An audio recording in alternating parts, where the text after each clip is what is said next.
Hermanos, buenos días. Una vez, una vez más es toda una bendición podernos enlazar y tener nuestra reunión dominical. Por este medio que ha sido de bendición, que nos ha permitido continuar con la liturgia, con la actividad de la iglesia. Y te pido que antes de comenzar pongamos en las manos del Señor, confiando que tiene control de todas las cosas, es soberano, lo que haremos hoy para su gloria y para su honra. Señor, tú eres bueno, tú eres hermoso, Señor, y te damos gracias por permitirnos en este día reunirnos en tu nombre. Gracias, Señor, porque has puesto en nuestros corazones, Señor, a través de tu voluntad, de tu Espíritu, Señor, el deseo, la necesidad de congregarnos y no alejarnos, Señor, de ese medio de gracia, Señor, de esa bendición, Señor, de congregarnos todos los domingos, Señor. Gracias, Señor, porque a pesar de lo especial y de lo poco común, Señor, que está pasando, nosotros podemos reunirnos en tu nombre el día de hoy para exaltarte, para glorificarte, para escuchar tu voz, Señor, para escuchar tu palabra. Señor, te damos gracias por todo eso. Gracias, Señor, por la vida de mis hermanos, Señor, que están ya conectados. Gracias por la vida de nuestros hermanos que pronto, Señor, se conectarán. Te pedimos, Dios, que nos guíes a través de tu Espíritu para levantar el día de hoy una adoración digna, Señor, conforme a tu voluntad, conforme a tu palabra. Gracias, Señor. Todo esto lo pedimos en el nombre de Cristo, nuestro Señor y Salvador. Amén. Amén. Bien, hermanos, pues qué gran bendición es estar de nuevo con ustedes. Ha sido unos tiempos de prueba, unos tiempos definitivamente difíciles, pero nada que no podamos superar por la gracia del Señor.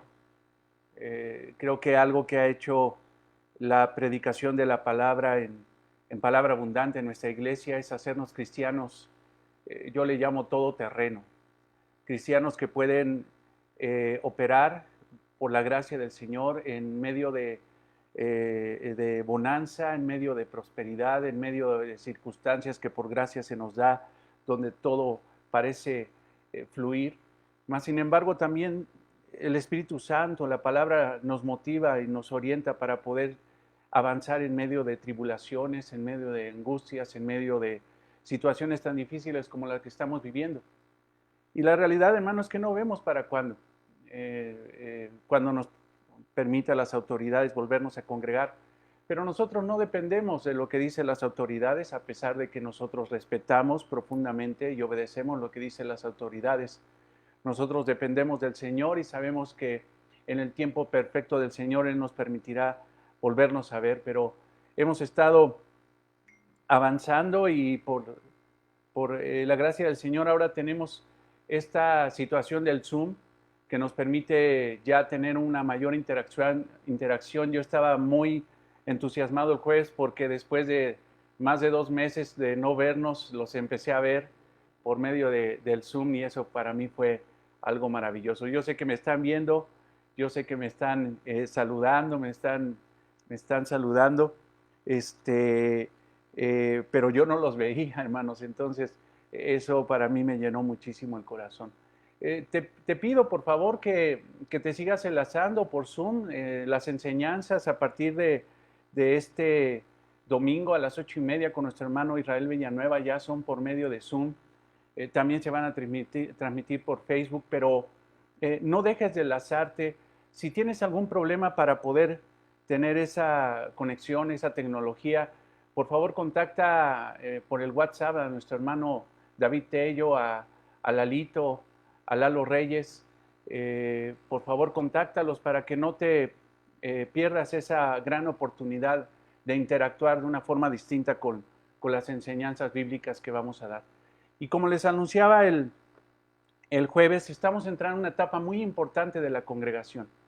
Queremos realmente avanzar en ese camino que el Señor ha trazado para la iglesia y queremos formalizar la membresía de la iglesia. Entonces, todas estas enseñanzas que se van a empezar a dar, incluso en un rato a las 2 de la tarde con nuestro hermano Israel Villanueva, con lo que vamos a dar los jueves, giran en el hecho de que queremos formalizar la membresía. Necesitamos tres factores importantes de la iglesia para que la iglesia sea como Cristo manda que sea y sea una iglesia en un fundamento genuino para poder servir de una mejor manera a nuestro Señor. Necesitamos unidad doctrinal. Necesitamos, como lo dice Efesios 2, necesitamos que la iglesia tenga unidad en la doctrina de Cristo.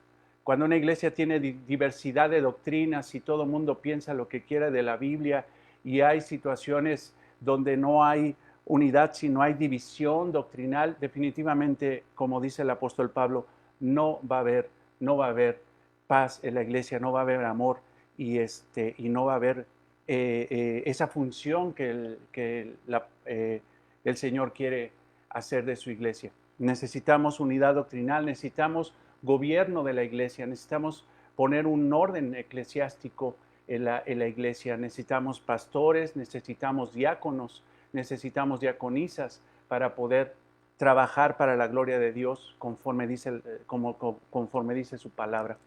Pero también necesitamos membresía, una membresía.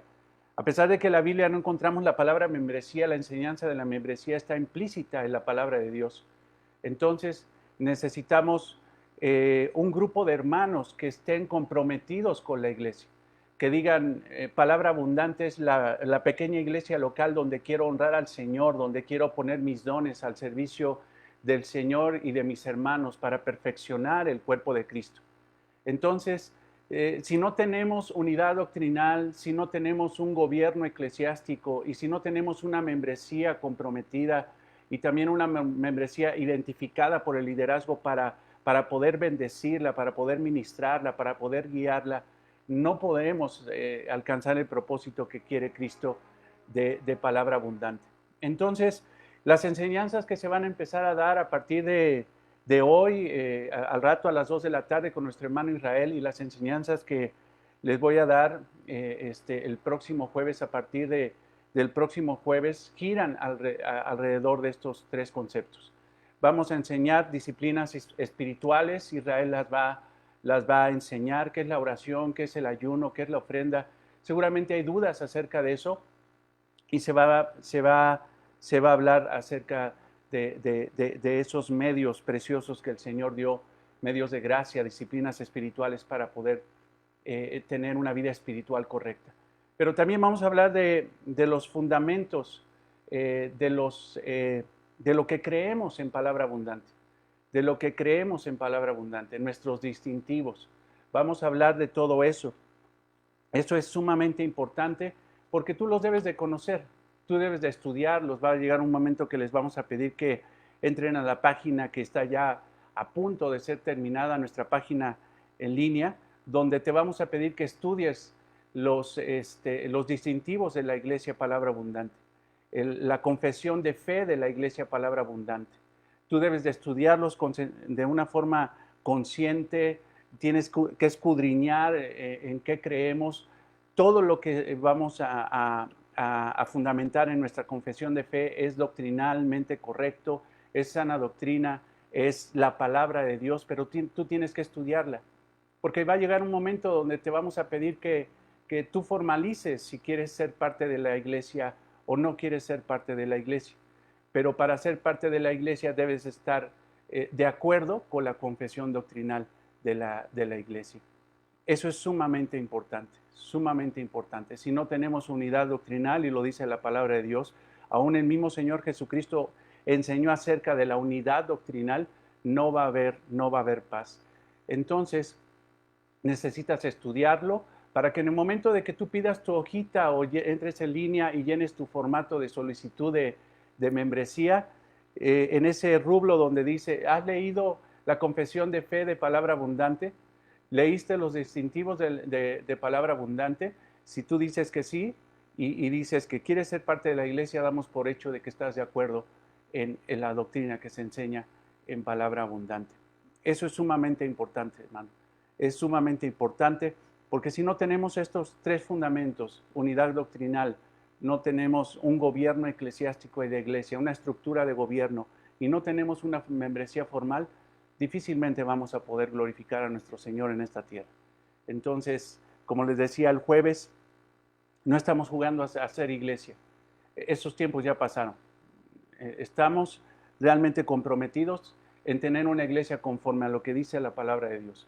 Y eso es lo que hemos estado enseñando, exhortando y motivando en el amor del Señor todos los días desde hace unos 2 años y medio, 3 años para acá. Entonces, por favor, estate al pendiente de las enseñanzas, métete a Zoom. Si no puedes entrar a Zoom por Facebook, tendrás los recursos, interactúa, pregunta, cualquier duda que tengas acerca de lo que se va a enseñar, ese es el momento para poder preguntar.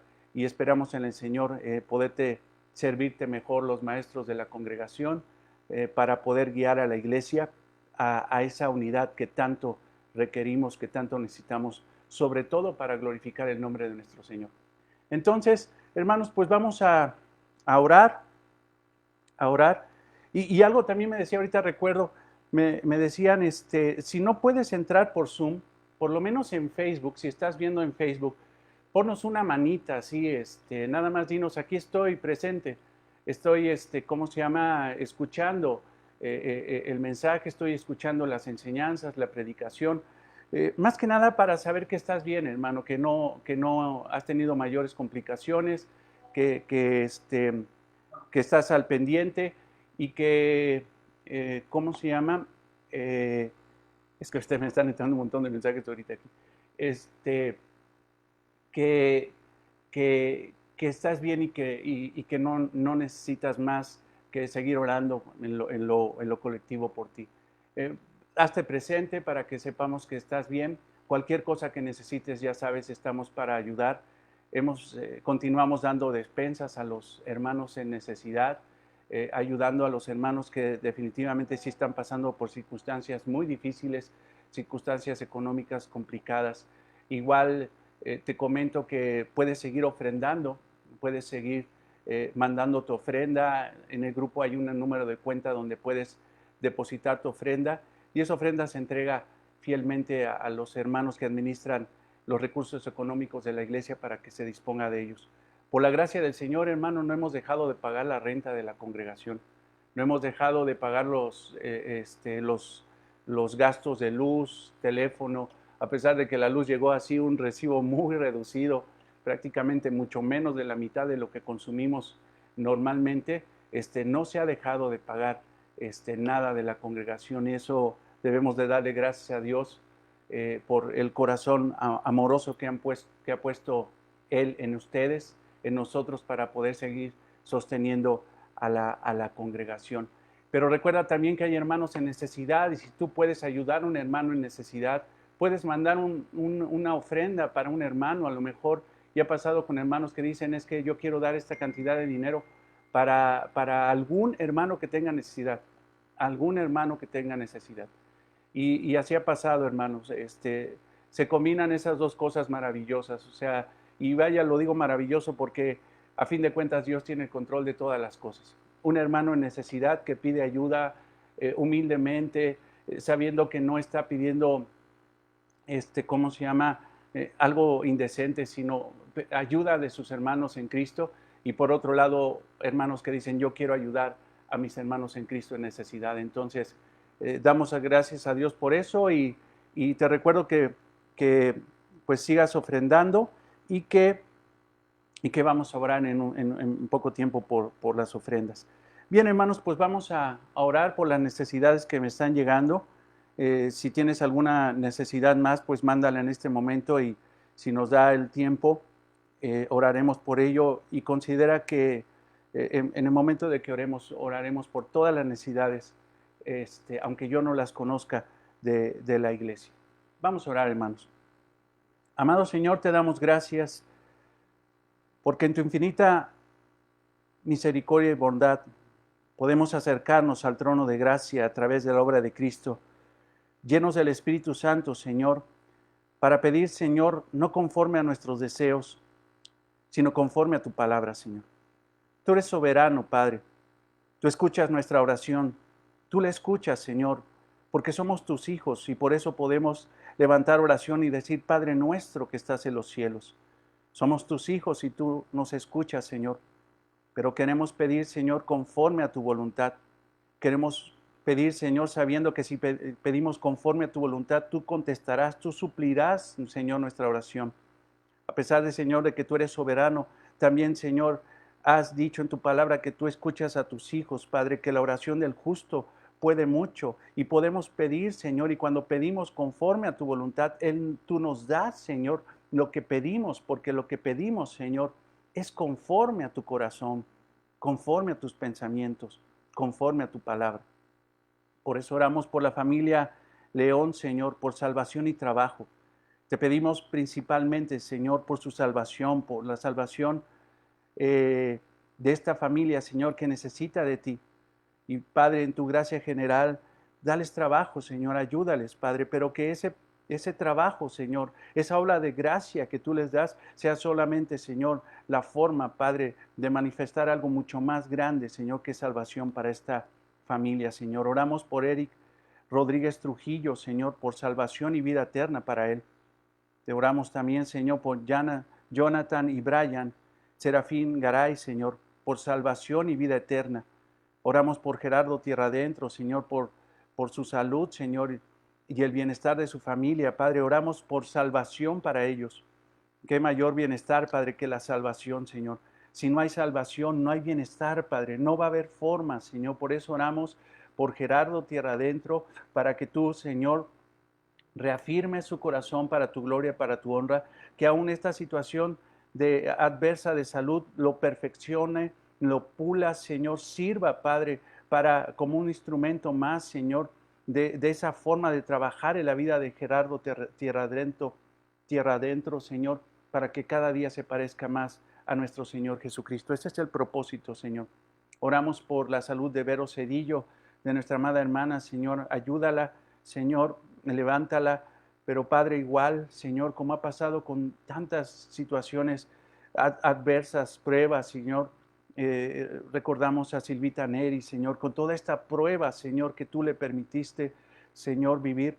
Reconocemos, Padre, que tú has perfeccionado el corazón de tu sierva, Señor. Bueno fue que humillaras el corazón de tu sierva. Así te pedimos, Señor, que humilles el corazón de Vero Cedillo, de Gerardo Tierra Adentro, Señor, para que cada día, Señor, a través de esta adversidad, de esta situación de salud, ellos se parezcan más a ti y te den gracias, Señor, aún por las pruebas que están viviendo, Señor.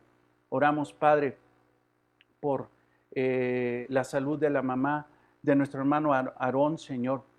Pedimos por la salud de ella, Padre, pedimos por su vida espiritual, Señor, por crecimiento espiritual en su corazón. Oramos por la salvación de la familia Bermejo Galindo. Te pedimos, Señor, que extiendas tu gracia y misericordia, Señor. Padre, conocemos tu palabra. Sabemos, Señor, que tú, Señor, tienes un propósito familiar, Señor, que la voluntad tuya es la salvación de los hombres, Padre. Señor, que tú te gozas, Padre, que tú te llenas, Señor, Padre, de gozo, Señor, cuando salvas a pecadores, Señor. Por eso te pedimos que salves a esta familia, Señor, familia Bermejo Galindo, y que tengas misericordia de todas estas personas que estamos orando, Señor, que no tienen salvación, aún, Señor, por nuestra familia en conversa. Oramos, Señor, por ellos, para que tú, Señor, los rindas, Padre, para que tú los quebrantes, para que tú pongas fe en sus corazones, convicción de pecado, Señor, pongas, Señor, la certeza de que el único que los puede salvar de la muerte eterna, Señor, de la ira santa, Señor, tuya es nuestro Señor Jesucristo. Oramos por Noemí Flores Cedillo y su esposo Luis Cedillo, por salvación, Señor, de ellos y trabajo, Señor. Padre, qué situación tan difícil. Te pedimos, Padre, que tú tengas misericordia, Señor, que tú extiendas gracias, Señor, en estas personas para que puedan conocer a Cristo, Señor, para que puedan conocer, Señor, de nuestro Redentor y Salvador. Gracias, Señor. Te pedimos por Víctor Manuel Magaña Trinidad, Señor, también salvación y vida eterna. Oramos por todas estas personas, Señor. Oramos por toda nuestra familia en conversa para que tú, Señor, los rindas, Señor, delante de tu mensaje, delante del Evangelio. Oramos Y te damos gracias, Señor, por las familias de la congregación. Oramos, Padre, porque tú sigas protegiendo, Señor, a tu familia, porque tú sigas proveyendo de todo lo necesario para que nosotros podamos salir adelante en medio de estas circunstancias tan difíciles que están imperando en esta ciudad, en este país y en este mundo, Señor. Gracias, Padre, porque tú, Señor, has puesto certeza de salvación, porque has puesto valentía en nuestros corazones, porque tenemos, Señor, la certeza de que cualquier cosa que pase en esta tierra, Señor, con nosotros, tenemos la garantía de la vida eterna por medio de la obra de nuestro Señor Jesucristo.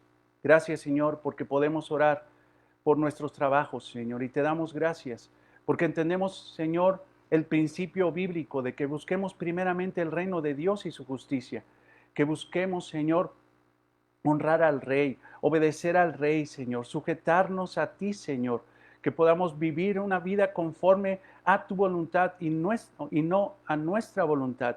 Y si nosotros nos ocupamos de agradar a nuestro amo, a nuestro Rey celestial, a nuestro Señor Jesucristo, Él como buen amo suplirá las necesidades de sus siervos, de sus esclavos. Gracias, Señor, porque no carecemos de bien.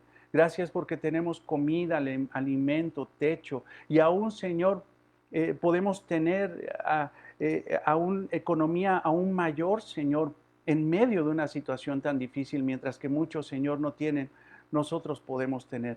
Padre, te damos gracias. Y por eso, Padre, con un corazón agradecido, entendiendo que no somos los dueños, Señor, de absolutamente nada, sino que tú eres el amo y nosotros somos simple y sencillamente mayordomos, administradores de lo ajeno, Señor, administradores de lo que no es de nosotros, porque todo es tuyo, porque tú eres el dueño de la plata y del oro. Nosotros, Señor, como fieles administradores de lo que mandas tú, Señor, ofrendamos con un corazón alegre, no por imposición, Señor, no por pensar, Señor, de que entre más damos, Señor, más vamos a tener para nosotros. No, Señor, nosotros damos en base, Señor, a la prosperidad que nos has dado, sabiendo, Señor, que el que siembra generosamente, generosamente cosechará para tu gloria y para tu honra.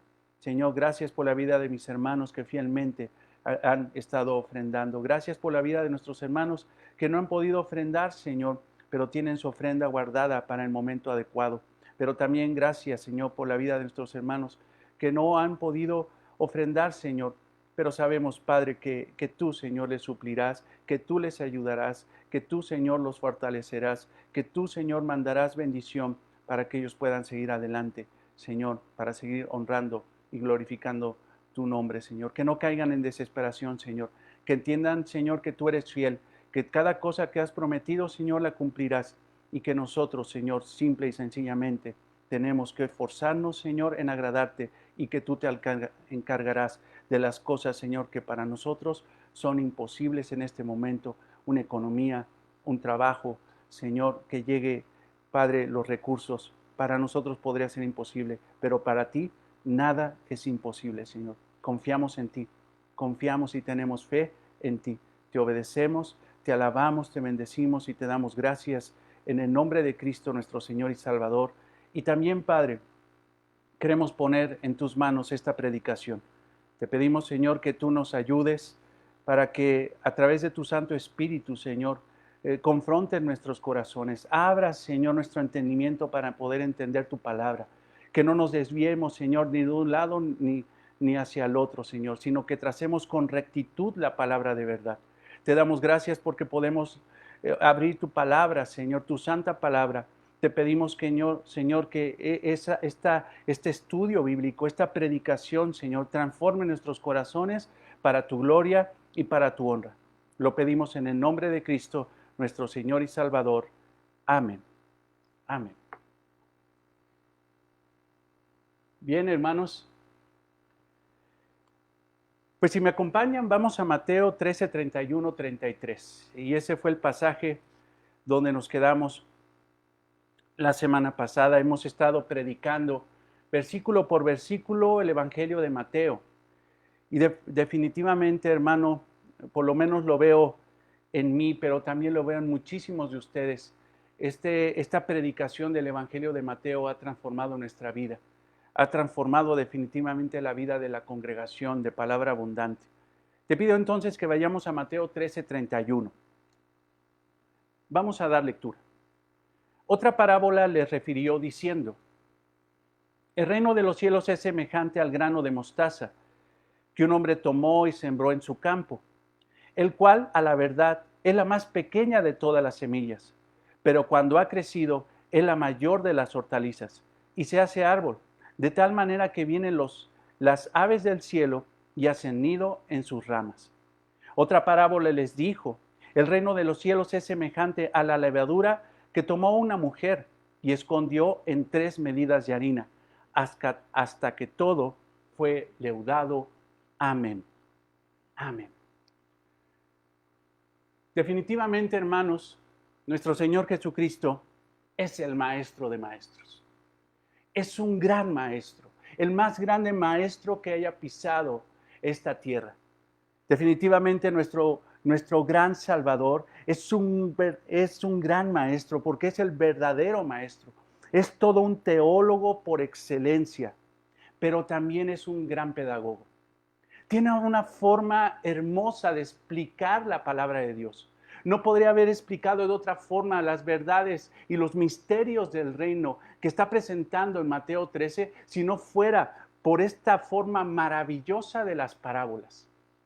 Mientras que muchos utilizaban las parábolas para hablar del pasado o explicar aspectos del Antiguo Testamento, nuestro Señor Jesucristo utiliza las parábolas para hablar del futuro y de una forma extraordinaria, de una forma profunda, hermanos, de una forma que no hubiéramos podido entender, ni los discípulos que estaban escuchando a nuestro Señor Jesucristo podían entender verdades teológicas tan enormes como realidades, como aspectos o misterios del reino de Dios.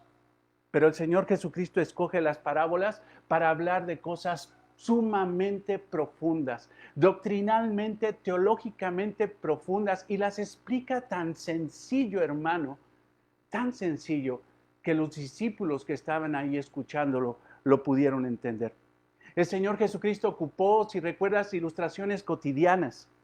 Nuestro Señor Jesucristo habló de cosas, de las verdades del reino con cuestiones tan sencillas del mundo cotidiano, del mundo en ese momento. Los discípulos relacionaron perfectamente bien esas enseñanzas porque entendían lo que estaba diciendo el Señor. Tomó la parábola del sembrador, del campo de un sembrador, por ejemplo. Hizo la parábola del trigo y la cizaña y la ilustró con la lucha de un amo bueno que con sabiduría sabía qué hacer cuando la plaga empezaba a crecer en medio de su trigo. También dio la parábola de la semilla de mostaza y la sacó de una hortaliza del campo de un campesino. Después habló, y no hemos llegado a este punto, pero habló acerca de cómo iba a ser esa recolección de almas a través de una gran red barredora que se tiraba a las orillas del mar de Galilea. Habló acerca del tesoro escondido, hablando de los campos en Palestina. Pero también habló de la perla de gran precio y sacó esa analogía, sacó esa parábola, sacó esa enseñanza del modelo de negocios y de comercio que había en aquel entonces. Cuando el Señor Jesucristo ha explicado todo esto, los discípulos dijeron: yo entiendo porque he visto un campesino, porque yo sé que es una perla de gran precio, porque yo sé todo eso, lo he visto. El Señor Jesucristo no los confundió, sino realmente los hermanos, estos discípulos, entendieron profundamente las enseñanzas del reino. Pero fíjate, nuestro Señor Jesucristo pasa del campo a la hortaliza, pasa de los campos de Palestina, pasa del comercio de una perla, ahora, hermano, se va hasta la cocina, como dicen por ahí. Y ahora se va a un lugar, a la cocina de una mujer, donde está preparando pan, y a través de esa enseñanza, de esa parábola, va a enseñar una realidad espiritual impresionante con algo tan sencillo, tan cotidiano como una mujer haciendo pan, tomando levadura y poniéndola en la masa. Vamos a estudiar entonces hoy la parábola de la levadura.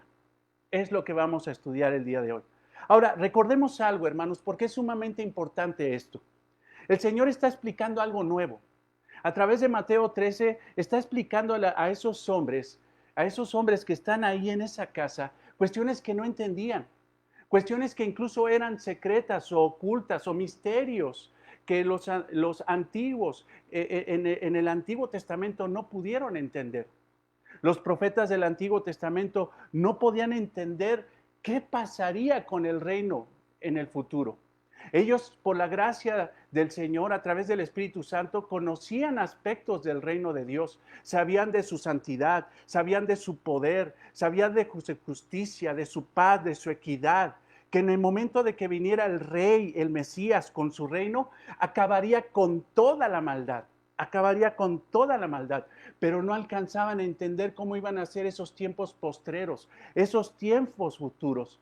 Es ahí donde nuestro Señor Jesucristo entra a escena. Y en el capítulo 13, después de haber sido rechazado por los judíos, rechazado por los religiosos judíos, el Señor Jesucristo les explica a sus discípulos en corto, a los que Él ha llamado, las realidades del reino que iba a pasar, la situación, los aspectos del reino en los tiempos postreros. Y el único que podía explicar esa situación era nuestro Señor Jesucristo. Era el maestro de maestros, y el único que podría traer esa gran revelación era nuestro Señor Jesucristo. Los profetas del Antiguo Testamento sabían mucho del reino de Dios, pero no sabían cómo se iba a manifestar en los tiempos postreros. El Señor entonces trae esa gran revelación y la muestra a sus discípulos. Ahora, ¿qué pensaban los judíos? ¿Cuál era su cosmovisión? ¿Cuál era su estructura mental en base al Antiguo Testamento? Ellos consideraban que el Mesías, cuando regresara con su reino, establecería absolutamente su reino. Establecería un reino totalmente justo y santo. Y tenían razón, pero no tenían mayor revelación de eso. Yo te pido, por favor, que vayas a Miqueas 4. Miqueas 4.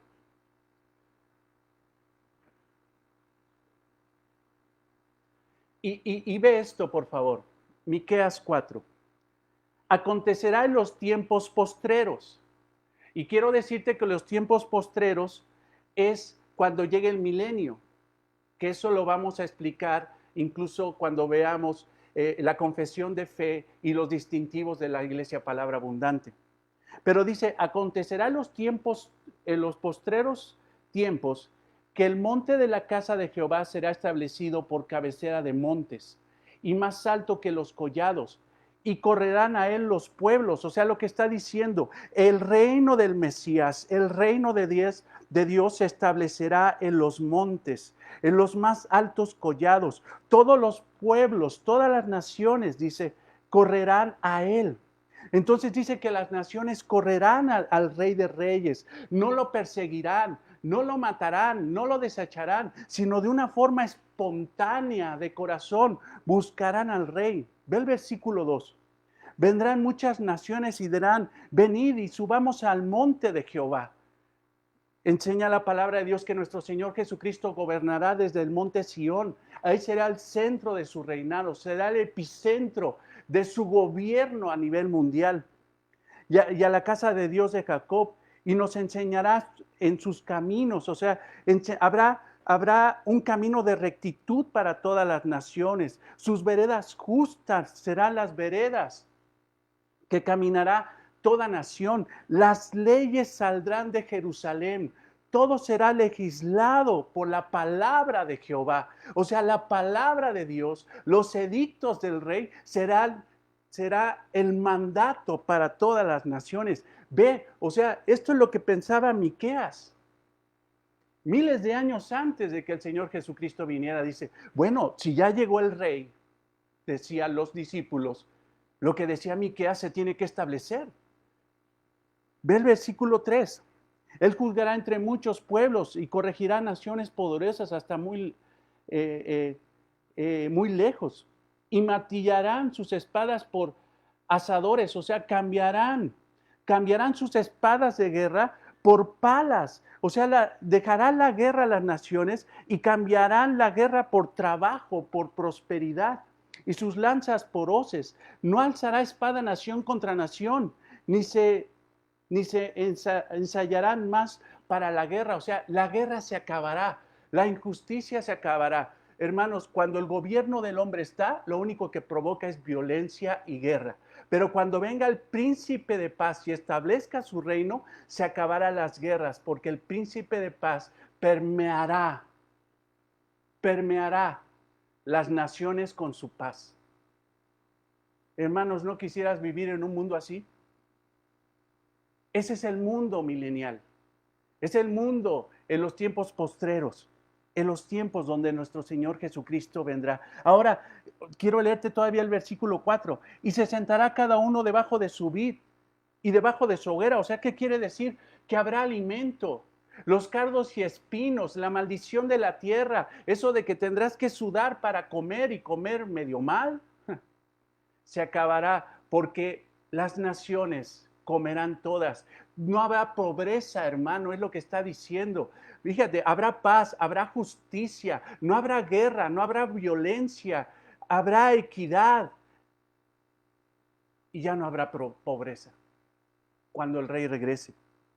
Esto es lo que entendían los profetas del Antiguo Testamento. Si tú ves Isaías 2, vas a encontrar un paralelo con todo lo que te acabo de leer. Zacarías, Jeremías, prácticamente todos los profetas del Antiguo Testamento confesaban eso, entendían eso, que cuando el rey regresara, todo cambiaría para la gloria de Dios. Pero como te decía, los discípulos ahora estaban viendo a Jesucristo y Jesucristo les dice, el reino ha llegado, yo soy el rey del reino. Y ellos no les hacía match el asunto, porque si el rey llegaba, porque a fin de cuentas los discípulos eran judíos, ellos consideraban, si el rey ya regresa, tiene que regresar con la plenitud de su reino. ¿Dónde está su reino? Porque todavía aquí hay violencia, todavía hay injusticia, todavía hay impiedad, todavía los romanos nos gobiernan, todavía hay egoísmo del hombre, pecado, injusticia, maldad, hambre, dolor, sufrimiento, enfermedad. ¿Por qué si dice que el rey llegó, no vemos los aspectos de su reino? Pero los profetas del Antiguo Testamento, y aún en ese momento los discípulos no entendían que el Señor Jesucristo vendría, que el rey sería impuesto, pero ese gobierno sería poco a poco, de lo poco a lo mucho. De lo que puede ser a lo mejor tan insignificante como un grano de mostaza, crecería tan grande como un gran árbol, donde muchas aves se postrarían en él. En ese sentido habla la parábola de la levadura. Habla de cómo el reino crecería de lo poco a lo mucho, como un poquito, un pellizco de levadura influencia, cambia toda la masa. Eso es lo que tenían que explicarles el Señor Jesucristo. Les tenía que decir, sí, ya llegué. El rey llegó y el reino, pero esto va a ser poco a poco, poco a poco. A partir de ese momento Jesús desata una serie de revelaciones, una serie, empezó a descubrir misterios del reino a través de 7 parábolas que hemos estado estudiando de una forma hermosa a través de estas semanas, hermano. Y en ese momento, hermanos, el Señor Jesucristo empezó a hablar de cosas futuras. Recuerdo, no recuerdo porque no estuve ahí, pero estaba el apóstol Juan. Y el apóstol Juan, cuando escuchó lo que estaba diciendo el Señor Jesucristo, seguramente le explotó el corazón. O sea, Señor, lo que estás diciendo, que el mensaje del reino se propagará como una semilla y algunos no lo aceptarán y otros sí lo aceptarán. Y unos sí aceptarán el mensaje del reino, el evangelio, tu palabra, y darán fruto al 30, al 60 y al 100%. O sea, estás diciendo que tú permitirás el crecimiento del mal con el bien, pero llegará un momento donde tú arrancarás toda la maldad y llevarás la cizaña al horno y al trigo a tu granero.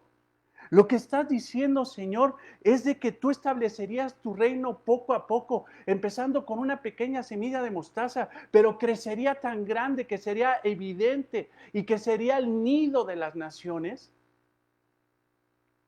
Señor, lo que estás diciendo es que tu reino es como un pedacito de levadura que después va a influenciar a todo el mundo.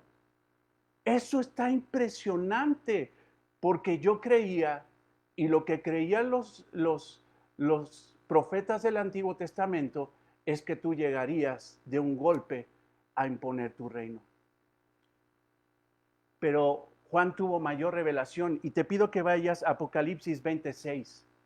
Y en la isla de Patmos, en ese exilio del apóstol Juan, cuando tenía 90 años, en la isla griega de Patmos, él tuvo una revelación de Jesucristo, una revelación del cielo.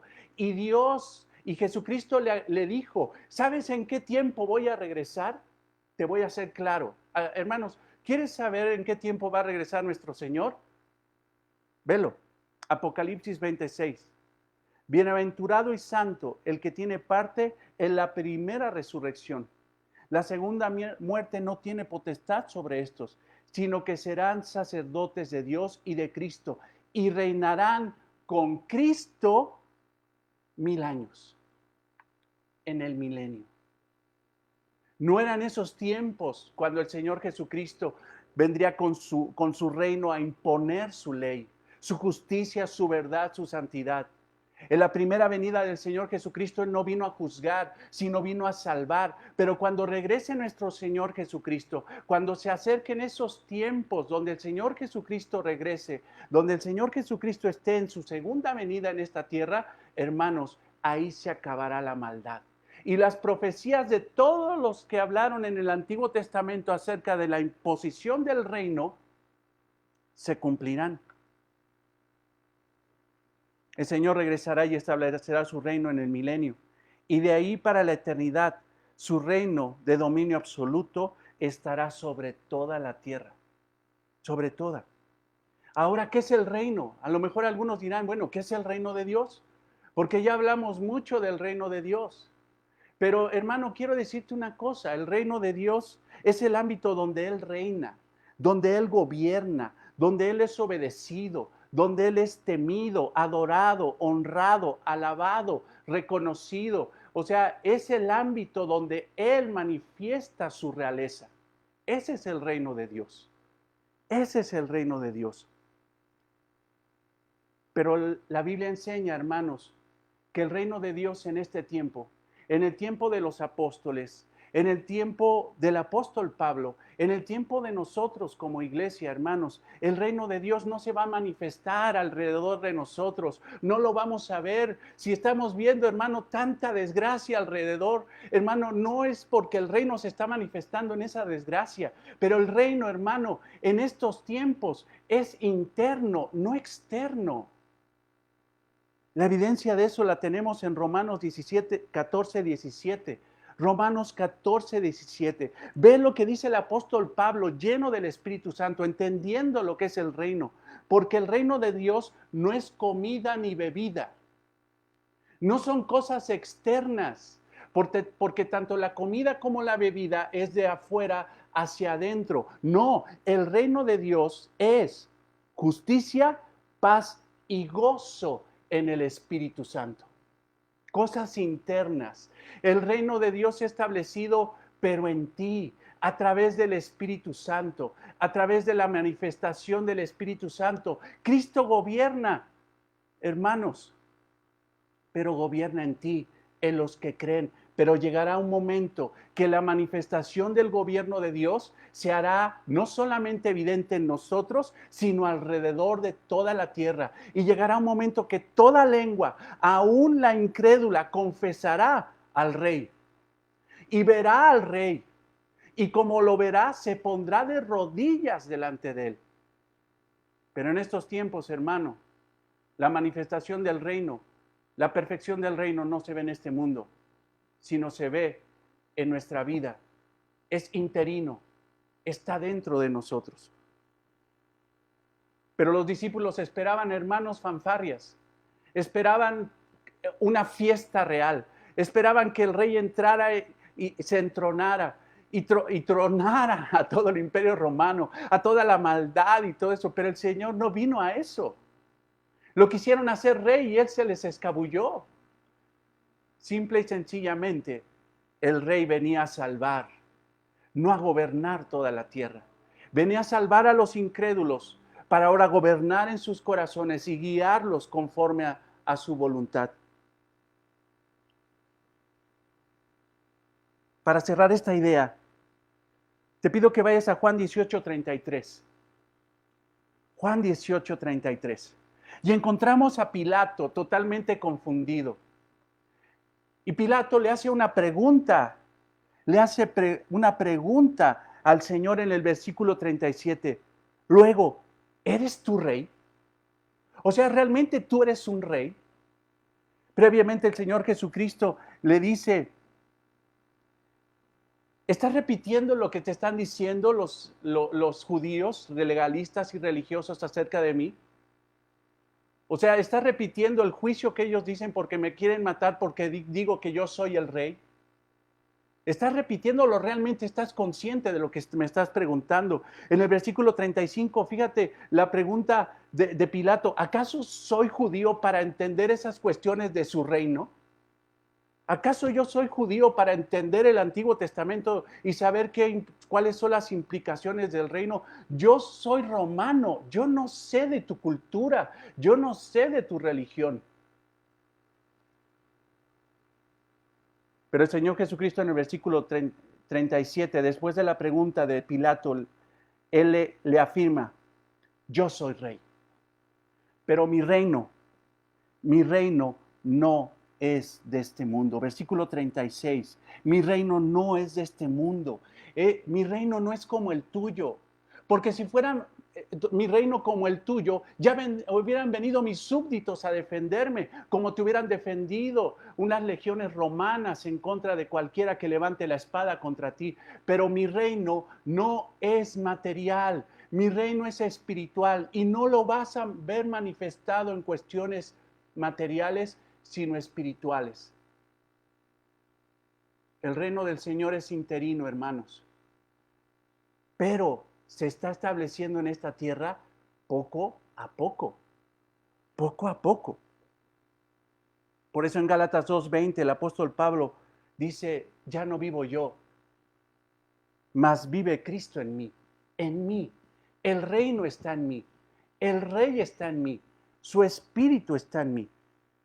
Entonces, hermanos, Cristo está enseñando esos tiempos postreros donde Él estaría en el cielo gobernando, sería muerto, resucitado al tercer día, a los 40 días ascendía, Él está en el trono de gloria y está describiendo esos tiempos entre su primera venida y su segunda venida.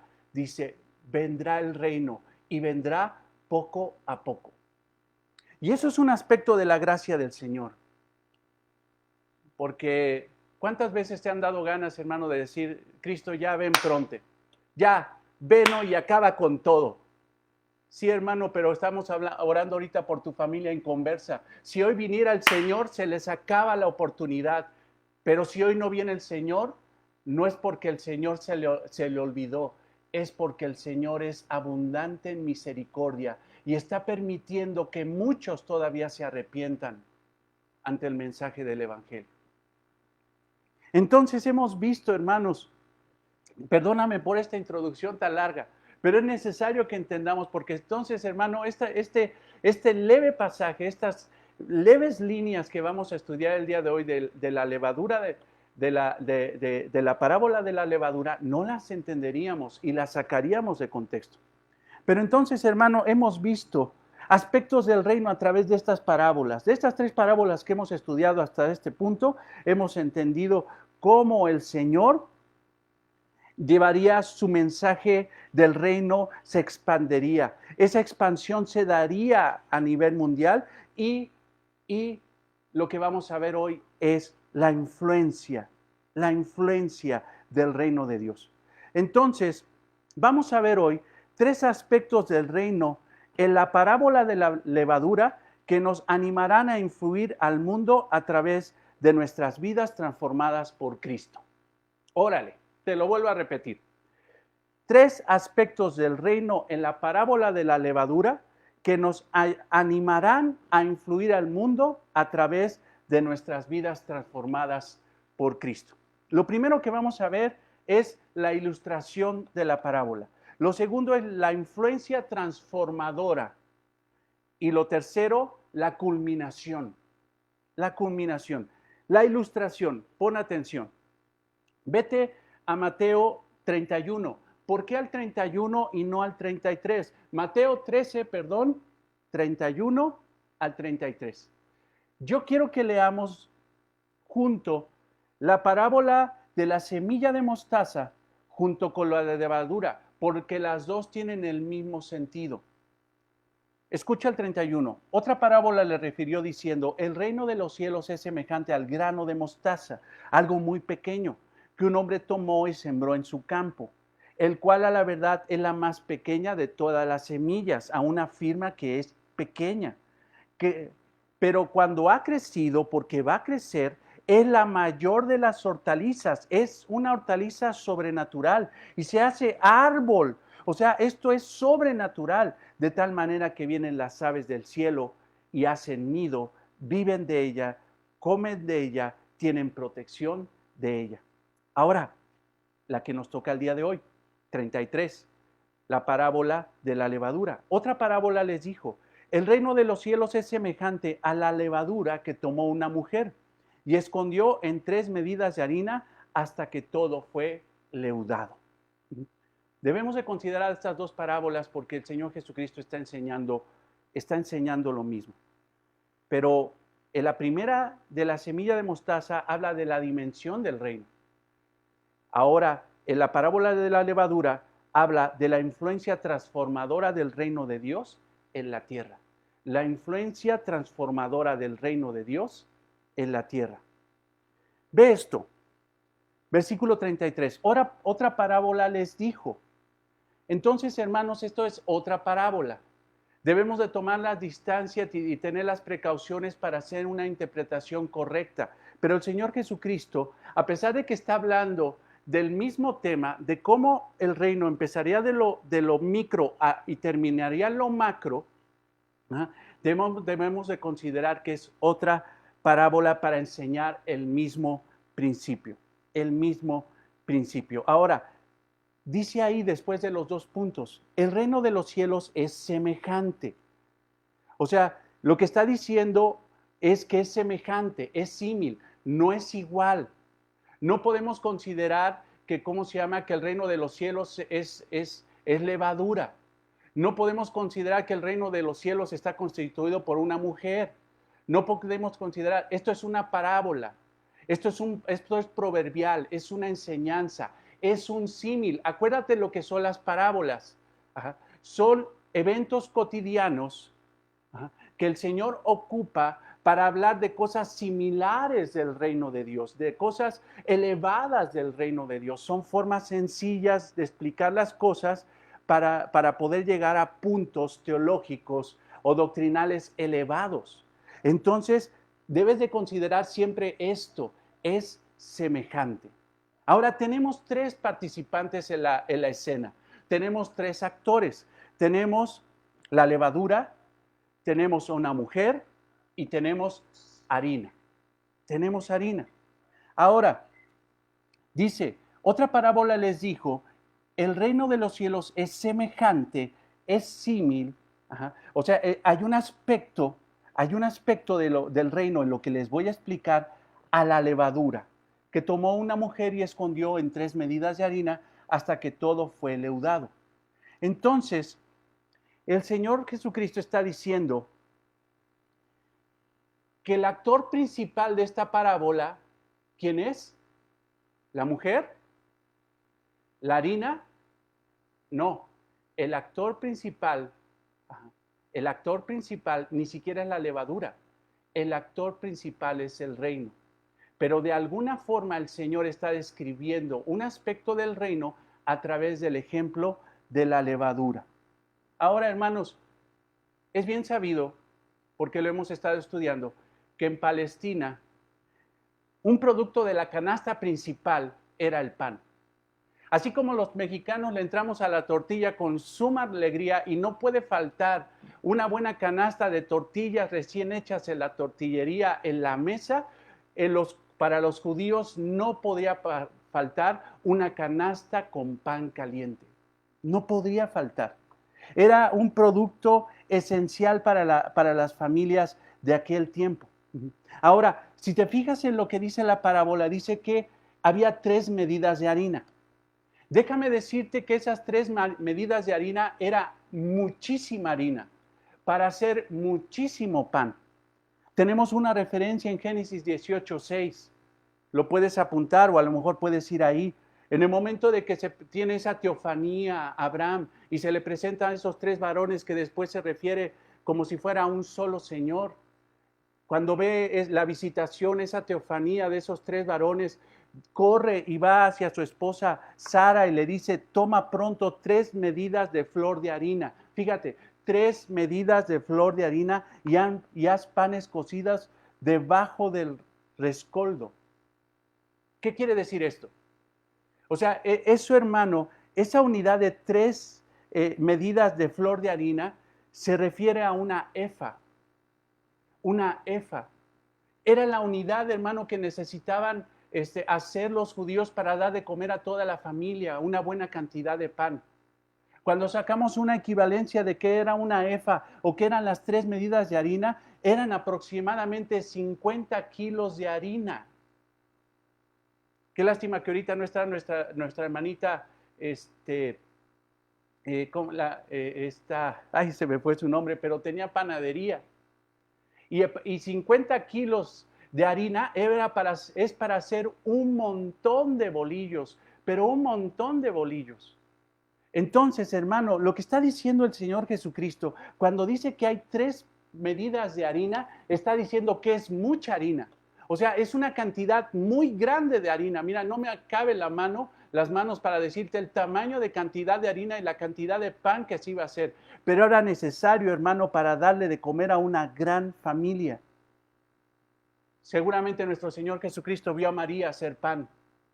Y seguramente María hacía grandes cantidades de pan, porque por lo menos en esa familia, si hacemos una cuenta en base a lo que dice la palabra de Dios, por lo menos esa familia era de 9 miembros. Era de 9 miembros la familia del Señor, por lo menos. Entonces, esa cantidad de harina era mucho y era para hacer una gran cantidad de pan. Pero el énfasis de nuestro Señor Jesucristo es este. Ve esta cantidad de harina tan grande, 3 medidas de harina y solamente se requiere un pedacito de levadura. Una cosa pequeña. De lo pequeño a lo grande. De lo pequeño a lo grande. ¿Qué es la levadura? Tú lo sabes. Es una masa fermentada. Las mujeres, que eran principalmente las que preparaban el pan en las casas, tomaban un pequeño pedazo de masa, del pan pasado, de la masa pasada, para dejarlo fermentar. Después ese pedazo ya fermentado les servía para poder fermentar las demás horneadas de pan, y de ahí sucesivamente iban tomando pellizcos de masa que se fermentaba, que se convertía en este compuesto poderoso para fermentar, para leudar toda la masa. Ahora, quiero que veas la palabra escondió. Ve tu texto ahí en el versículo 33. Dice, el reino de los cielos es semejante a la levadura que tomó una mujer y escondió. Encripto es en el griego, de donde viene la palabra encriptar, de donde viene la palabra esconder. Pero cuando uno entiende la palabra y profundiza la palabra, podría entenderse como poner en, ponerlo dentro. O sea, fíjate lo que está haciendo esta mujer. Está tomando la harina y está metiendo la levadura, está escondiendo la levadura para que esa levadura empiece a permear toda la masa. Pero cuando ves con mayor profundidad esa palabra escondió, te darás cuenta que se refiere a amasar. No solamente es a meter la levadura, sino también el proceso de estar amasando hasta que toda la levadura leuda toda la masa. Entonces, esta mujer es activa. Esta mujer lo que hizo fue meter, encriptó, puso dentro de la harina la levadura y empezó a amasar poco a poco, poco a poco, poco a poco, hasta que toda la masa fue leudada. Eso es maravilloso. Porque eran 3 porciones. La verdad, hermanos, es que por más que le busqué y encontré unas interpretaciones medio locas de que alguien empezó a relacionar que la primera porción hablaba del Antiguo Testamento, la segunda porción hablaba de la iglesia, la tercera porción de los días postreros. Era una interpretación muy loca. No podemos hacer eso con las parábolas. Simple y sencillamente eran 3 porciones porque para controlar tanta cantidad de masa, hermano, era imposible para una mujer. Sabiamente lo que hacía era proporcionarla para poder meter levadura en cada porción, en cada montecito, en cada cantidad de harina. La mujer entonces amasó hasta que el udó fermentó la efa, o sea, toda esa masa por completo. El Señor está hablando aquí, escucha esto, sin desviarnos, simple y sencillamente, ¿cuál es la enseñanza? ¿Cuál es la enseñanza? Pequeños comienzos, grandes finales. Pequeñas cantidades, grandes proporciones. Esa es la enseñanza. Ya vimos la ilustración, esa es la explicación. Está muy sencilla, hermano. Está muy sencilla. Pero ahora veremos la influencia transformadora. La influencia transformadora. Ahora, a pesar de que la parábola es extremadamente sencilla, vamos a encontrarnos, hermanos, de que hay grandes controversias en la historia de la iglesia por esta parábola, por las interpretaciones diversas que hay. Hay muchísimas interpretaciones acerca de esta parábola. Pero mira, hermano, simple y sencillamente, a pesar de que nuestro Señor Jesucristo no nos explica esta parábola, porque sí explica 2, pero esta parábola no la explica, nosotros tenemos que ser guiados por el Espíritu Santo. Y la mejor forma, hermanos, de ser guiados por el Espíritu Santo es respetar el contexto histórico, el contexto gramatical y el contexto literal de lo que estamos leyendo para no desviarnos. Para no desviarnos. Ahora, hay posturas, hermano, que yo considero y consideramos que no son correctas en relación a la parábola de la levadura. Hay hermanos, incluso hermanos hermanos estudiosos, grandes maestros bíblicos, que opinan lo contrario de lo que les voy a enseñar. Ellos dicen que la parábola de la levadura, así como de la semilla de mostaza, habla de la influencia de Satanás en la tierra. Habla de que la semilla de mostaza es el mal que crece tan grande que se propaga como un gran árbol, y que las aves son demonios, y que es falsa doctrina. Hablan de que la parábola de la levadura habla de la influencia del maligno dentro del reino de Dios. Pero si nosotros hacemos una exégesis responsable, extraemos la enseñanza, nos daremos cuenta que no es así. El Señor está hablando de un aspecto totalmente distinto. El hermano Carballosa, gran maestro bíblico, dice que esta enseñanza es negativa y habla del dominio de Satanás. Pero yo considero, hermanos, por lo que les voy a enseñar, que no es así. Que no es así. Hay hermanos, por ejemplo, Israel hablaba de un hermano en la mañana que se llama Warren Brisby, un gran maestro bíblico. Yo tengo aquí varios estudios bíblicos, los leí, y él dice que la levadura siempre ha representado mal en la Biblia. Siempre habla de mal, pero eso, hermanos, les voy a demostrar que no es correcto. No es correcto. Ahora, para desmarcarme de eso, aún por tendencias de interpretación bíblica, todos caemos en lo mismo. Y eso es importante. Jesucristo va a volver. Ya sea que algunos digan una cosa u otra, Jesucristo va a volver. Y eso es donde entendemos que hay unidad doctrinal en la iglesia. Cristo va a venir. Como te decía, la interpretación, hablando de posturas que no son correctas, la interpretación más constante o la que más considera la iglesia de esta parábola de la levadura es de que está hablando de algo malo.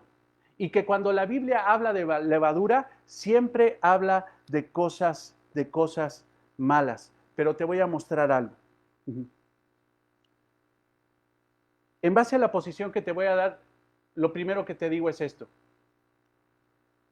Lee el texto, lee el versículo. Otra parábola les dijo, el reino de los cielos es semejante a la levadura. Ajá. Ahora, ¿de qué está hablando? Del reino de los cielos. Y la analogía o el símil o el ejemplo es la levadura. Ahora, si ellos dicen que siempre la levadura es indicio de mal, de corrupción, de pecado, de perversidad, entonces, ¿por qué está diciendo el Señor Jesucristo que el reino de los cielos es semejante a la levadura? Entonces, si esa fuera la conclusión, diríamos que entonces en el reino de los cielos hay aspectos de corrupción, hay aspectos de maldad y de pecado. No, hermanos, simple y sencillamente lo que está utilizando el Señor Jesucristo es algo que representa que el dominio y la influencia hacia algo más. No podemos hablar de que en este texto, hermanos, el contexto es negativo. No, no es así. Porque si fuera así, hermanos, estaríamos diciendo que el reino de Dios es corrupto. No es así, no es así. Ahora, ¿cuál es el uso del símbolo de la levadura? Casi en toda la Biblia, hermanos, sí, en toda la Biblia, incluso el Señor Jesucristo habla en un sentido negativo acerca de la levadura. Pero la levadura es un símbolo. En sí, hermanos, la levadura no es mala. La levadura no es mala, sino simple y sencillamente es un símbolo que representa algo. Yo te pido que vayas a Lucas 12:1. Lucas 12:1. En esto, juntándose por millares la multitud, tanto que unos a otros se atropellaban, comenzó a decir a sus discípulos primeramente, a los que eran suyos primeramente, guardaos de la levadura de los fariseos, que es que la hipocresía. O sea, les está diciendo, no se dejen influenciar por la hipocresía de los fariseos. No les está diciendo que la levadura sea mala. Lo que está diciendo que la influencia hipócrita de los fariseos los podría permear, los podía contaminar, los podía influir.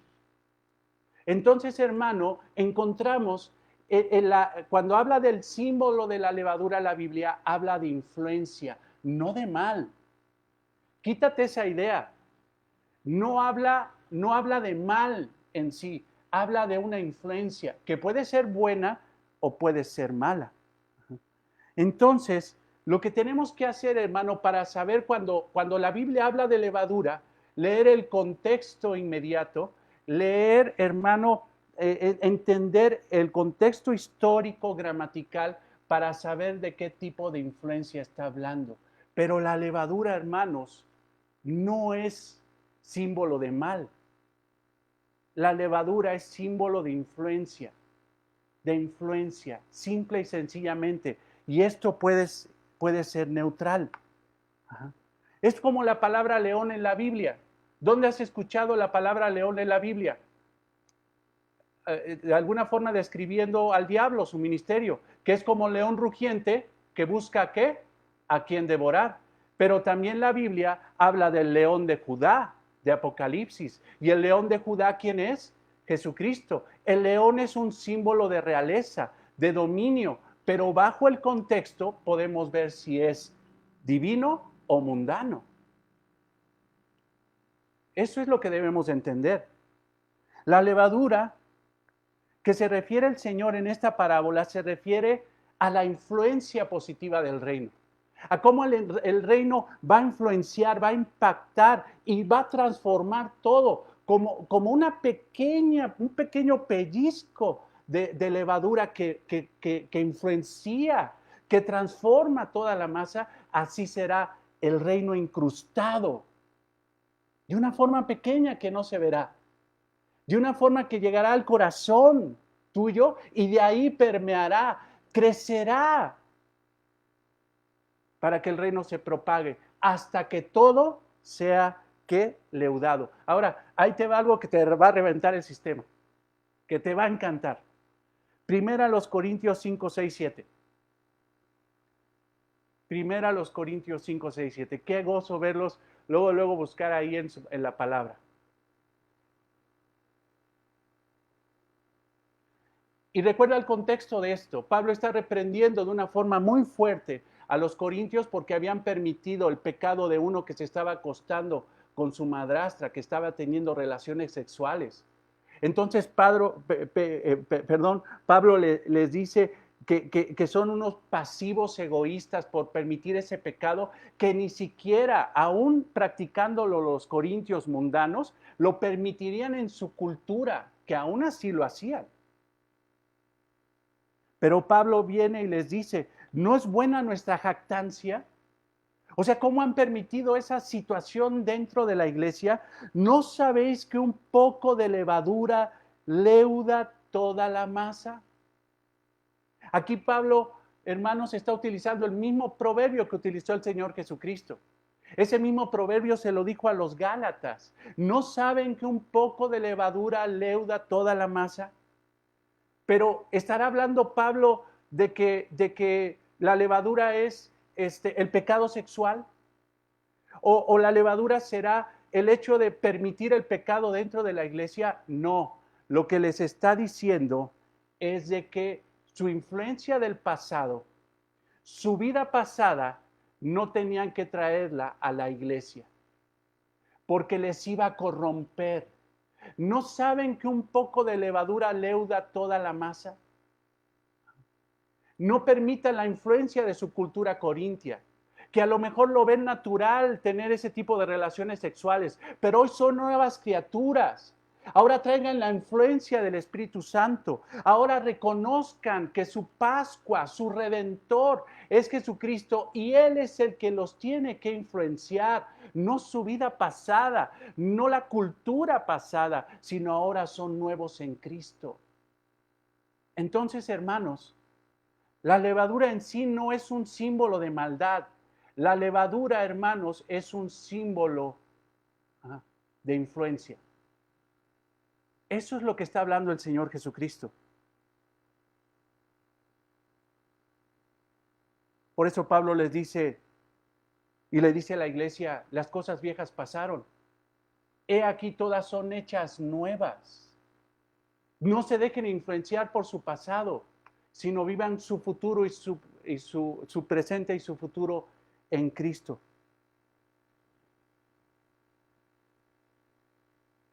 Ve el versículo 7, simple y sencillamente ahí donde estamos, ¿cómo se llama? En 1 Corintios 5. Limpiaos pues de la vieja levadura, su pasada forma de vida, es lo que está diciendo, para que seáis nueva masa, para que vivan la nueva vida en Cristo, sin levadura, o sea, sin influencia. No está hablando de cosas negativas, de que, oye hermano, ya me emocioné, pero si la Biblia va a hablar con un símbolo acerca del mal, va a utilizar tinieblas.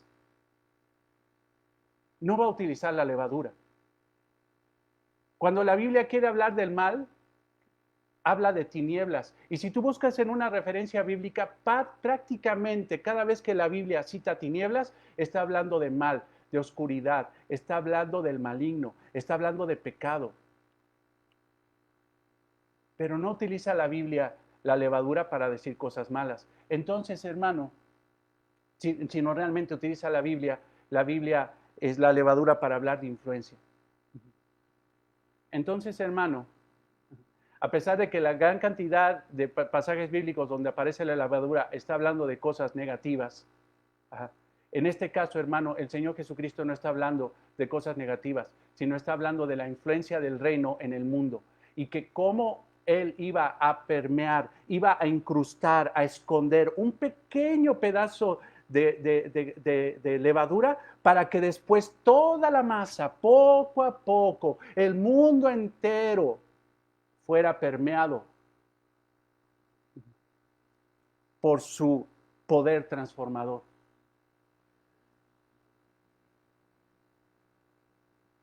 Si la levadura fuera mala, ¿por qué en Levítico 23:17 el Señor pide panes cocidos con levadura? como primicia para él. Levítico 23, 17. Tenemos problemas. Porque entonces, si la levadura fuera símbolo del mal siempre, entonces estaremos diciendo que el Señor es permisivo, como los corintios, para aceptar la corrupción. Si la levadura fuera mala, hermano, la Biblia nos hubiera dicho, no coman pan Bimbo. No coman nada de pan con levadura. Pero no es eso. Terminaríamos siendo como mormones que se les prohíbe a ellos tomar café. Pero la levadura no habla de mal, la levadura habla de influencia. ¿Ya me vas entendiendo? Es lo que dice el Señor, es lo que enseña la palabra de Dios. Ahora,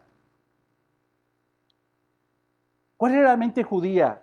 Quiero clavarme mucho, te digo, la parábola es muy sencillita, a lo mejor Marcial ahorita que está dice, bueno, pastor, ya es mucho rollo, eso era más que lógico. Pues déjame decirte, hermano, que a través de la historia de la iglesia no ha sido así.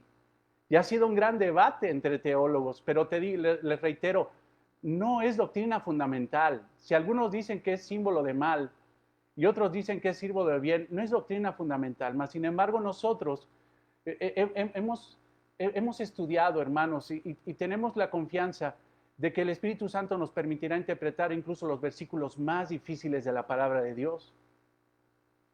Entonces, ¿qué pensaban los judíos en aquel tiempo? Cuando Mateo escribió a los judíos, porque escribió este evangelio, fue a los judíos, los judíos que estaban escuchando, hermanos, nunca decantaban en el hecho de que la levadura era mala. Siempre ellos pensaban que la levadura era un símbolo de influencia. Hay conceptos de los judíos que sí dicen, incluso hay proverbios judíos, de rabinos judíos, donde representan la maldad con la levadura. Pero también, hermanos, dentro de la cosmovisión judía, por ejemplo, una mujer que se le casaba a su hija, como regalo de bodas, la mamá tomaba un pellizquito de levadura y se la ponía en la mano a su hija, como símbolo de bendición para su futura familia, para su casa, para una continuidad, una influencia de bendición para su casa. Imagínate si hubiera sido para los judíos mala la levadura, pues entonces, ¿cómo maldices a tu hija con un pedazo de levadura diciendo, pues órale, que te lleve el mal? No es así. No era así. Ahora, hermanos, ¿quién ha hecho pan? ¿Quién ha comido pan? ¿Quién ha comido pan sin levadura? ¿A qué sabe? Feo, tieso, sin porosidad, no es esponjoso, no es apetecible. No es apetecible. Pero sin embargo, hermanos, cuando le pones levadura a la masa, el pan es superior. El pan es suave, es poroso, esponjoso y apetitoso. Cuando te echas tu conchota con nata, que empiezas a meterle los dientes y sientes cómo está suavecito y toda la cosa, la levadura hace las cosas, el pan mejor. No es mala la levadura. El pan con levadura es de mayor calidad que el que no lo tiene. Y lo veo mucho porque con toda esta contingencia ahora Diego y Regina se han dedicado a hacer panes. Y ahí los ves haciendo sus panes y cuando le han calculado mal la levadura, les queda un tabique incomible. Pero cuando calculan bien la cantidad de levadura, les queda un pan de plátano, hermano, que no sabes qué cosa tan deliciosa les queda a esos muchachos de ese pan de plátano, porque siguieron las instrucciones de ponerle la cantidad de levadura. Una amiga que se llama Andel también una vez hace poco nos mandó unas galletas, estaban buenas, yo creo que también consideró que la levadura era importante. ¿Qué está enseñando entonces nuestro Señor? Que cuando la levadura es introducida a la masa, poco a poco transforma la masa en algo superior, no inferior. Poco a poco transforma la masa en algo mejor. Así que esta mujer introduce la masa, encripta la masa, la esconde, aunque no lo vean, Aunque la gente crea, dice, ¿dónde está el reino? No, es que esta mujer hizo el acto que hizo nuestro Señor. No quiero que me confundas y me digas, ya dijo una herejía porque dijo que Dios es mujer. No, lo que esta mujer está haciendo es la obra del Señor de poner un aspecto de su reino en la masa, en el mundo, para que después ese mundo fuera influenciado por su reino. Es lo que está diciendo. Cómo la influencia transformadora del Espíritu Santo, la influencia transformadora de la palabra de Dios, la influencia transformadora de su reino en esta tierra cambiaría los aspectos, varios aspectos del mundo. De una forma total, no, hermanos, hasta que regrese el Señor. Ahora, dicho de paso, hermanos, algo bien claro. La iglesia de Cristo no es el reino de Dios. Es un aspecto del reino de Dios. Los judíos, el pueblo judío no es el reino de Dios, es un aspecto del reino de Dios. Mas, sin embargo, debemos de reconocer que hoy en estos tiempos, hermano, donde el Señor Jesucristo está esperando a regresar, la manifestación más poderosa del reino de Dios en esta tierra es la iglesia cristiana. La iglesia cristiana, hermano, es una levadura que hace mejor este mundo. Imagínate que en este momento el Señor Jesucristo dijera, ¿sabes qué? Regreso y me llevo a mi iglesia. Hermano, el mundo se acaba de echar a perder. El mundo se acaba, hermanos, y eso es lo que dice escatológicamente las Escrituras. La mujer no es la iglesia. Porque o escuché, es que es una femenina, ve, mujer es femenina. ¿Y qué es femenino en el reino? Pues la iglesia. Entonces, no, hermano, no podemos caer en esas situaciones, porque entonces ya nos fuimos a sacar cosas que la Biblia no está enseñando. No, simple y sencillamente la mujer muestra cómo Dios hizo esa obra. Lo hizo. Ahora, para terminar, vimos primero la ilustración de la parábola. Después vimos la influencia transformadora del reino de Dios. La influencia, o sea, la levadura habla de la influencia transformadora del reino. Y por último vamos a ver la culminación. Versículo 33. Otra parábola les dijo, el reino de los cielos es semejante a la levadura que tomó una mujer y escondió en 3 medidas de harina, hasta que todo fue, escucha, hasta que todo fue leudado. Vemos 3 etapas de esto. La mujer tomó la levadura. Lo podemos ver incluso por los verbos. El reino del cielo es semejante a la levadura que tomó una mujer. Primera etapa. La mujer escondió. Segunda etapa. Ajá. Y después amasó hasta que llegara la consumación, hasta que llegara el momento de que todo fue leudado. Entonces, hermanos, el Señor está explicando que llegará un momento que todo va a ser influenciado por el reino. Ahorita no. Probablemente ahorita estemos en el tiempo de esto, hermanos, de que todavía el Señor en su gracia quiere permear, quiere propagar su mensaje, está distribuyendo con su gracia el mensaje del reino en toda la tierra hasta que todo sea leudado, la consumación, el regreso del Rey. Eso es gracia. Eso es gracia y misericordia de Dios, porque Él quiere que todavía muchos de los que no creen en tu familia crean. El Señor quiere que muchos que se dicen cristianos y no actúan como tales, corrijan su falta, le pidan perdón al Señor y regresen al camino de bendición y salvación y testimonio.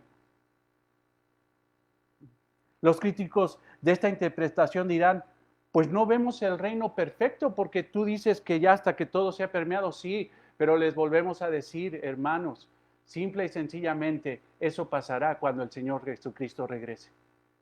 Eso pasará. Y en ese momento, como dice el Salmo 72, 18, toda la tierra será llena de su gloria. En ese momento, oye hermano, ¿la gloria de Dios está permeando toda la tierra? No. Pero hoy la gloria de Dios, el reino de Dios está en ti. Y tú tienes que influenciar con eso. Ahora, hermanos, como te decía al principio, esto nos tiene que motivar a ser de influencia para los demás. Dios permitió, hermanos, que hace más de 2000 años naciera el rey. Ese pequeño bebé se convertiría en el hombre que más impactó, influenció a la humanidad entera. Este hombre dividió la historia en dos, antes de Cristo y después de Cristo. Eso se llama influencia. Su palabra es la más propagada a nivel mundial. Ese pequeño pedazo, como dice John MacArthur, ese pequeño pedazo de levadura, el Señor lo incrustó en la masa del mundo. El mundo ni siquiera se dio cuenta, porque los escribas y fariseos, los sacerdotes, el Sanedrín, ni se enteraron que había nacido el rey. Pero ese pequeño pedazo de levadura fue incrustado, encriptado en esa masa del mundo. Y el Señor está hoy haciendo en su gracia ese movimiento para que el Evangelio de Cristo, esa pequeña levadura, ahora transforme corazones, vidas, matrimonios, totalmente. Eso habla, hermano, de la perfección que llegaremos como cristianos. Porque hoy, hermanos, ¿somos perfectamente santos? No. Pero sinceramente, hermanos, caminamos en un camino de santificación a través de la obra del Espíritu Santo. El Evangelio transforma vidas. Los que estuvieron el jueves escucharon al apóstol Pablo diciéndole a Tito, porque nosotros también éramos en otros tiempos insensatos, rebeldes, extraviados, esclavos de nuestras concupiscencias y debilidades diversas, viendo malicia y envidia y aborrecimiento, llenos de todo eso, aborreciéndonos los unos a los otros. Así éramos nosotros, pero cuando llegó la levadura, cuando llegó el reino de Dios, cuando llegó Cristo a nuestra vida, nos cambió. Pero cuando se manifestó, versículo 4, la bondad de Dios, Tito 3, 4, pero cuando se manifestó la bondad de Dios, Jesucristo nuestro Salvador, nos salvó. No por obras de justicia que nos hubiéramos hecho, sino por su misericordia. Cristo transforma las vidas, influencia las vidas con su poder. A pesar de que la iglesia cristiana no es el reino, es un aspecto del reino, la iglesia cristiana es un aspecto, no es el reino. Hoy en la tierra es la manifestación más pura del reino. El cristianismo ha cambiado la vida de la sociedad, les guste o no. Y no les digo a ustedes, porque a ustedes les gusta la idea. Pero el cristianismo transformó la vida de las mujeres. Cuando una mujer no valía nada para un griego, cuando una mujer no valía nada para los judíos, aquellos que se habían olvidado del Antiguo Testamento, de la palabra de Dios, Jesucristo vino a darle su lugar, un lugar digno y de gran valor en su iglesia. Si hoy, hermana, tienes la libertad que tienes, que puedes sentarte a un lado de tu esposo a escuchar la palabra de Dios, es porque Cristo ha transformado, ha influenciado, hermano, incluso a las mujeres que no creen en Él, aún disfrutan de libertades que solamente el cristianismo pudo traer a la sociedad. El cristianismo trajo bendición y vida y misericordia a grupos vulnerables. En otros sistemas, en otras culturas, los débiles eran una molestia. Los tenían que matar, hacer a un lado. Para los espartanos, un niño débil, un niño enfermizo, era abandonado en el monte para que se lo comieran las fieras. Solamente se quedaban con los niños fuertes. Si no, ve la película de 500. Así eran los espartanos. Pero sin embargo, el Evangelio de Cristo, hermano, tuvo misericordia por los necesitados y por los débiles. En el 588 después de Cristo, se fundó el primer centro de atención médica gratuito.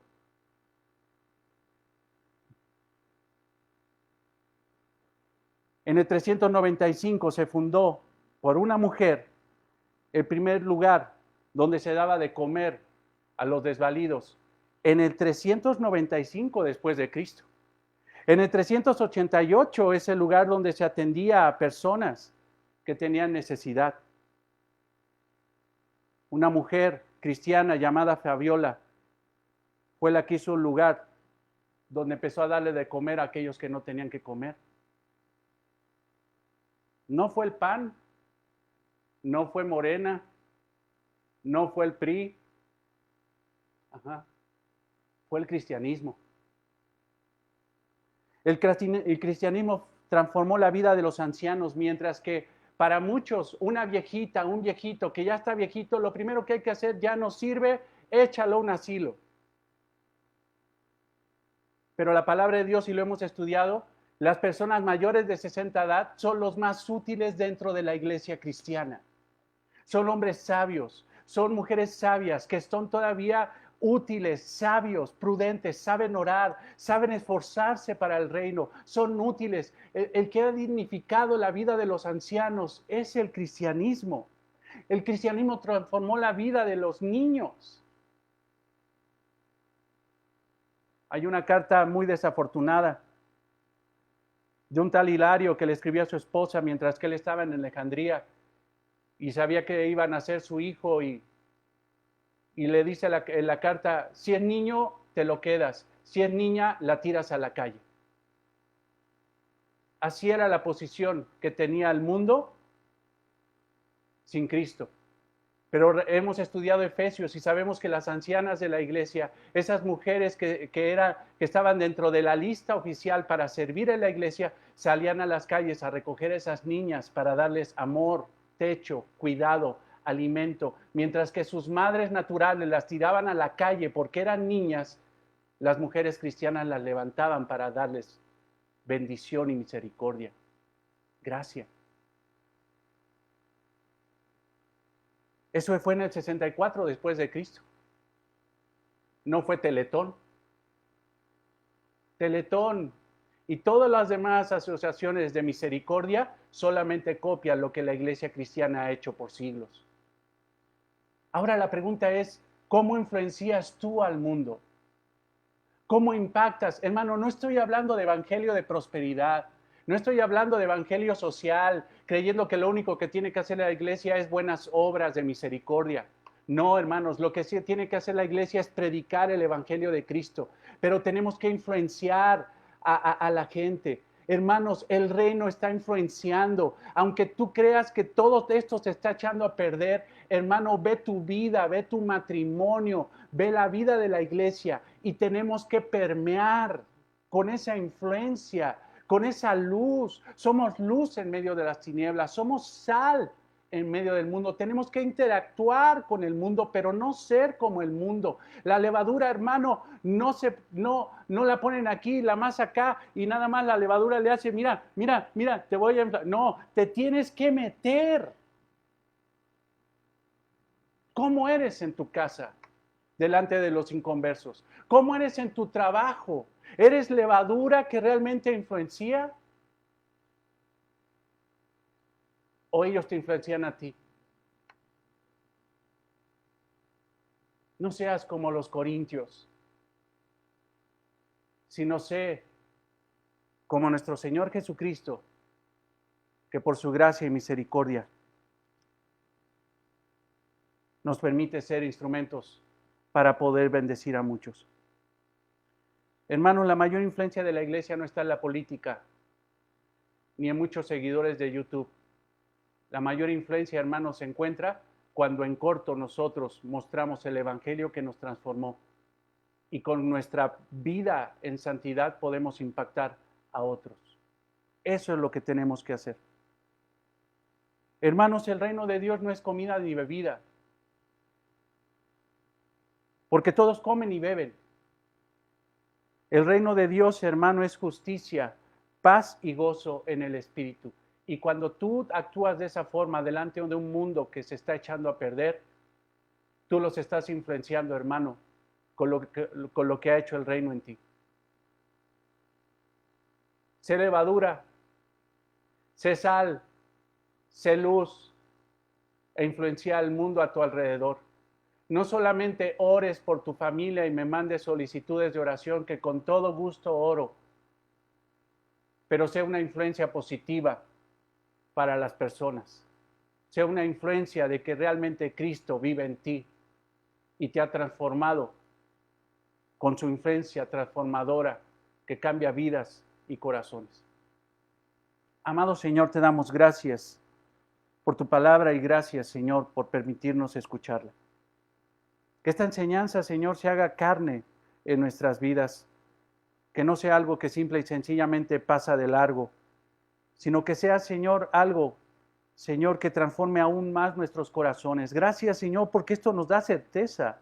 Esto nos anima, Señor, así como los discípulos escucharon y se impactaron de que a pesar de todo ese mal que había alrededor, el reino avanzaba, Señor. Y hoy entendemos en estos tiempos que tu iglesia prevalecerá, Señor. Y aunque las puertas del Hades, Señor, sean atrancadas, Señor, con todo ese mal, tu iglesia derribará, Señor, todo eso. Gracias, Señor, porque tu reino avanza. Gracias. Pero también oramos, ven pronto, Señor. Y leuda, influencia ya toda la masa, porque es tuya, Señor. No es del diablo, no es de nosotros. Es tuya y tú la creaste para tu gloria y para tu honra. Lo pedimos en el nombre de Cristo. Amén. Amén. Hermanos, pues gloria a Dios, qué bendición. Y les recuerdo que tenemos la enseñanza con nuestro hermano Israel Villanueva a las 2 de la tarde. Dios los guarde, Dios los cuide, Dios los bendiga.